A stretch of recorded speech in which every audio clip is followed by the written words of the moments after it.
Movie begins with a Medea grandmother on the floor. After the death of her grandmother Linda, grieving teenager Joanna Lawrence visits the grave of her late mother, Chantal Lawrence. Weeping, she tells Chantal that she loves her, then looks at the article about the recent wedding of her wealthy real estate broker father, Michael Lawrence, to a self-made cosmetic line bachelorette, Whitney Hughes. This black girl wearing an American flag, so she already a red flag. At the house party of Michael and Whitney, Whitney goes to the kitchen to get more wine for Michael and her sister Cassandra's cop husband, Terrence. There, Cassandra expresses her disapproval of Whitney marrying Michael 4 months into dating him, saying it's too fast. Whitney agrees that it's too fast, but tells her that she's in love with his eggplant and is not getting any younger. Cassandra asks if she got him to sign the prenup, which she confirms that she did. Okay, we got a Miss Sugar Mama over here. Joanna shows up unannounced with a suitcase, and her father looked worried AF that his own daughter about to ruin his gold-digging ass. After she tells him that Linda died, she advises him against calling and checking in with Linda's family because they're having a hard time coping and he didn't leave on the best terms. Whitney offers her condolences, and Joanna explains that Linda fell down the stairs and her death was the reason why she wasn't able to attend their wedding. Sure, Jan. Whitney offers that Joanna stay with them, welcoming and accepting her as part of her family. Michael and Whitney then introduce Joanna to Whitney's sons, Brian and Eric, and their friend Dante. Brian says people call him BK, like Burger King. Joanna admires their big-ass house. Then Joanna picks up a covered vase, and Whitney immediately takes it from her, saying it's her mother's Thanos snap. She says no one touches the urn. Later that night, Michael apologizes to Whitney for Joanna's unannounced arrival, but Whitney tells him that she's his daughter and they're now a family. The next day, Brian comes in with a tank top and licking his lips. Is this gonna be a "what you doing, step bro" movie?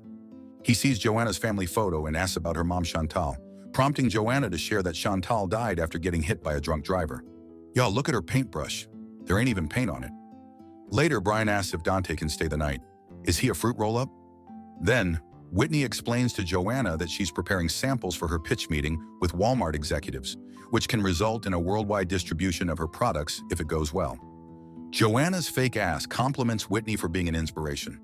The next day, Whitney finds her mother's soil spilled on the floor, prompting her to become emotional. As Whitney tries to save most of her mother's ashes, everybody runs to her, and Joanna asks if she can help. Later that night, Whitney learns from Eric that Joanna is the culprit and expresses to Michael that it's a bit troubling that Joanna acted innocent before confessing. Michael convinces her that Joanna might have been scared to admit her fault. Michael shares that 5 years ago, he drank heavily to cope with Chantal's death, and he would pass out at hotels for days, leaving a then 12-year-old Joanna at home alone by herself. Joanna was then given to her grandmother, but he hopes to not be a deadbeat now. At a girls' day, Whitney's friends warn her about how there are more red flags than a communist party, especially after what she went through with her first husband, James. Although Whitney's dumb ass chooses to ignore it, she worries about Joanna's mental state. Cassandra suggests making Terrence run a background check on Joanna, but Whitney dismisses the idea because she dumb. The next morning, we now see why she dumb. Her man's as fine as hell, all shirtless. At work, Whitney meets with the Walmart executives for her cosmetics line pitch. She demos her products on 2 models, who both end up experiencing the makeup eating them alive, like how my denture-wearing ex used to eat me. She returns home feeling defeated, tearfully telling Michael that the deal fell through. Later, scary music plays whenever Joanna enters the room. The eyes are really the nipples of the face. The next day, Joanna sneaks into Whitney's room and goes through her stuff. She finds Whitney's fluvoxamine pills, which she takes every day. Later that night, someone sneaks into Whitney's room and switches the pills with something else. Come on, we all know it's Miss Girl Joanna. Whitney and Joanna bond at a nail spa for their girls' day. Suddenly, Whitney feels tired and dizzy, prompting Whitney to ask Joanna to drive them home since she can't. Because of this, Michael decides to cancel his business trip to take care of Whitney, but Whitney convinces him to go, saying it's an opportunity for her and Joanna to bond, and Joanna and the boys will be around to take care of her. One night, Eric catches Joanna going through Whitney's bag and taking her credit card. He has become suspicious of her because someone in the movie has to be the smart one. Joanna warns him to be careful of what he accuses her of and threatens him to keep his ass shut if he wants Whitney to remain unharmed. While Michael and Whitney are asleep, Joanna sneaks into their room and takes Whitney's clothes and shoes. Dressed as Whitney, Joanna heads to a hardware store to buy items such as a match, rope, and gasoline using Whitney's card. On the phone asking about her model's medical bills, Whitney realizes that her credit card is missing. Joanna asks her sons if they've seen it. Then she asks Joanna, but Joanna gets sassy AF. Taken aback by Joanna's response, Whitney tells her to watch her mouth in her house, little girl. I've been around 30 years, little That's girl. fine. And Michael comes down and intervenes. Joanna tells him that Whitney accused her of theft. He gives Whitney her credit card, saying she left it on the dresser, prompting Joanna to scoff and walk out. After all three kids leave, Whitney explains to Michael what happened and tells him to talk to Joanna about her stank-ass behavior. He tells her that he will and asks her to be more patient since Joanna just lost Grandma Medea. Later that night, on the roof, Joanna makes 12-year-old Eric drink a can of beer, which she has drugged, causing Eric to fall unconscious. Just as she is about to throw him off the roof, Michael emerges below, saving the sleepwalking Whitney from falling into the pool, prompting her to put Eric back down. After Michael leaves for his 2-week business trip, Whitney receives a call from Kevin, a chemist from Quick Chem Labs, where he tested her makeup products and found high concentration of sodium hydroxide, or lye, which is a highly toxic substance. Whitney suspects Joanna and searches everywhere, but finds nothing. Joanna scares her with her big old boobs. I honestly don't know why they do the jump scare sounds all the time. Whitney tells Joanna about a substance found in her makeup, and Joanna says to be careful about what she leaves lying around. Oh, this girl thinks she's clever. Changing her mind, Whitney visits Cassandra to ask Terrence to run a background check on Joanna for her. She explains that she thinks Joanna is the one sabotaging her, citing Joanna's behavior during the makeup and credit card incidents. After Brian and Dante play video games in Brian's room, Dante shares that he and Joanna have been texting and shows him a photo she sent him. Homegirl, a nasty freak. Dante tells Brian he's going to go pee, but instead of going to the bathroom, he goes to Joanna's room. He finds her underwear, which probably smells something fierce. He finds her diary. Unfortunately, before he can tell Brian about her diary's appalling contents, Joanna strikes him in the head, resulting in his death. Y'all, the way he looks silly with his dead self. Using Dante's phone, Joanna, as Dante, texts Brian that he needs to go home urgently because his mom needs him. She then takes the boys to play basketball at a park, where Joanna uses her mad muscles to dispose of Dante's body. On a call, Cassandra and Terrence inform Whitney that Joanna's real name is Maggie Dillon, but other than that, both Joanna and Michael's records have nothing alarming. When Whitney calls Michael to confront him about the name change, the shocked Michael apologizes for keeping it a secret. He shares that around the time he was having alcohol problems, he dated a woman named Heather, ended up mentally and physically abusing Joanna. Heather went to jail, and Joanna went to live with her grandparents, who had Joanna's name changed as a safety precaution when Heather got out. Deadass Whitney, yo ass better get Michael and Joanna out your life now, especially since you got a prenup anyway. Whitney tells him Joanna is sabotaging her, citing the urn, Walmart pitch, and lie incidents. But Michael defends Joanna as there is no concrete proof and asks that they work it out as a family. The next day, Whitney stops Joanna from taking Brian and Eric to the movies, as she doesn't think it's a good idea to take them out without her or Michael present. Joanna mocks her, saying it's hypocritical for her to say that they'll be unsafe with her when it's Whitney who almost hurt herself from sleepwalking, blaming her pills for it.